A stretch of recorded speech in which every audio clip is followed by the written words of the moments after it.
D. Nandakumar, chairman, Tamil Nadu மற்றும் புதுச்சேரி வழக்கறிஞர் சங்கங்கள் கூட்டுக்குழு தலைவர்.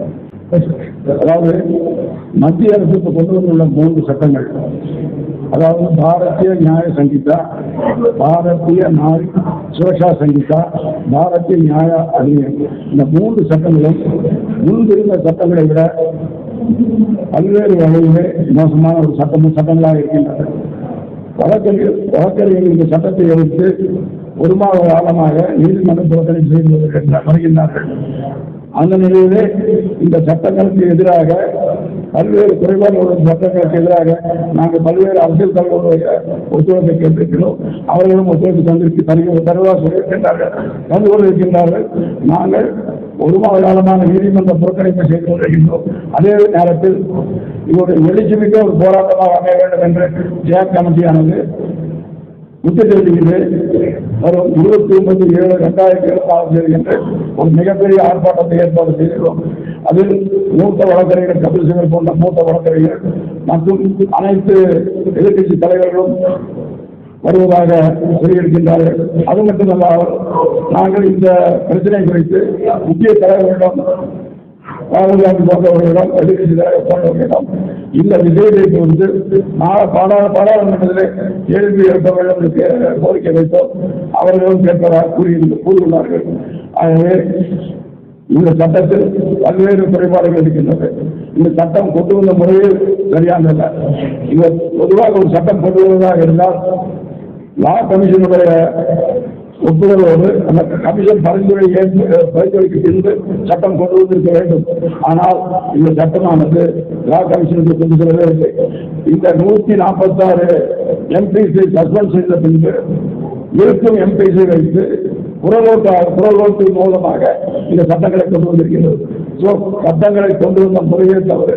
அது மட்டுமல்லாமல் இந்த சட்டத்தில் பல பிரிவுகள் பொதுமக்களுக்கும் வழக்கறிஞர்களுக்கும் எதிராக உள்ளது. பொதுவாக ஒரு குற்றம் என்றால் அந்த குற்றத்தை நிரூபிக்க வேண்டிய பொறுப்பு அரசாங்கத்தை சென்றாக அந்த குற்றத்தை குற்றவாளி எந்த சந்தேகத்துக்கும் இடமின்றி நிரூபித்ததாக அரசியல் செய்ய வேண்டும். ஆனால் இப்பொழுது இந்த புதிய சட்டத்திலே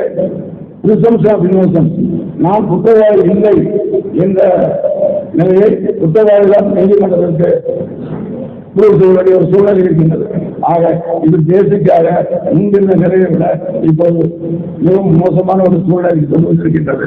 அது மட்டுமில்லாமல் ஒரு புகார் வந்துவிட்டால் அந்த காவல் நிலையத்திலே 14 நாட்கள் வரை புகாரை பதிவு செய்யாமல் குற்றவாளியை வைத்து விசாரிக்கலாம் என்கிறது. 14 நாட்களுக்கு பின்பு எஃப்ஐஆர் பதிவு செய்யப்படும். அது மட்டுமில்லாமல் குற்றத்தின் தன்மைக்கேற்ப 60 நாள் அல்லது 90 நாள் வரை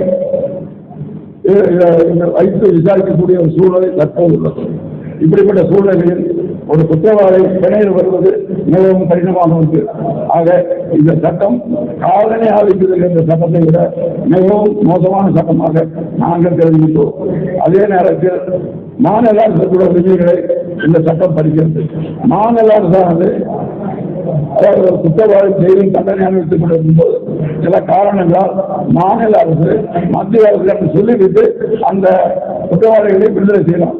ஆனால் இப்போது வந்து சட்டத்தை மாநில அரசானது மத்திய அரசு ஒப்புதல் கொடுத்தால் மட்டுமே அந்த குற்றவாளியை விடுதலை செய்யலாம். ஆக இப்படிப்பட்ட சூழ்நிலை இப்போது இருக்கின்றது. ஆக இந்த சட்டங்களின் மூலமாக பல்வேறு மாற்றங்களை புதிய மத்திய அரசு கொண்டு வந்துள்ளது. அது மட்டுமில்லாமல் அதாவது ஒரு சட்டம் கொண்டு வருவது என்றால் அது ஆர்டிகிள் 348 என்பது ஆங்கிலத்தில் தான் கொண்டு வர வேண்டும். சமஸ்கிருத இடத்திலே எழுதி அதற்கு பின்னிட்டு இந்தி உலகிலே கொண்டு வந்திருப்பது சரியானதல்ல. ஆக இந்த காரணங்களால் நாங்கள் இந்த சட்டத்தை வன்மையாக எதிர்க்கின்றோம். இந்த காரணத்துக்காக நாங்கள் 1/7/2024 இன்றைய தேதி வரை போராட்டம் நடத்தி கொண்டு வருகின்றோம். வரும் 29/7/2024 என்று புதுடெல்லியிலே ஒரு மிகப்பெரிய ஆர்ப்பாட்டம் நடத்துவதாக முடிவு செய்துள்ளோம். அந்த ஆர்ப்பாட்டத்திற்கு அனைத்து அரசியல் தலைவர்களும் வருவதாக சொல்லியுள்ளார்கள். அவர்களும் ஆதரவு தந்துள்ளார்கள். அது மட்டுமல்லாமல் முக்கிய சீனியர் வழக்கறிஞர்கள் வருவதாக சொல்லியிருக்கின்றார்கள். ஆகவே வரும் 29/7/2024 என்று நடைபெறும் ஆர்ப்பாட்டம் மிகப்பெரிய ஆர்ப்பாட்டமாக இருக்கும். எங்கள் கோரிக்கை எடுவதும் என்று நினைக்கின்றேன். இந்த சட்டத்தை மத்திய அரசு உடனடியாக நிறுத்தி வைக்க வேண்டும். அதற்கு பின்னிட்டு இந்த சட்டத்தை மத்திய அரசு திரும்பப் பெற வேண்டும் என்று எங்கள் கோரிக்கை.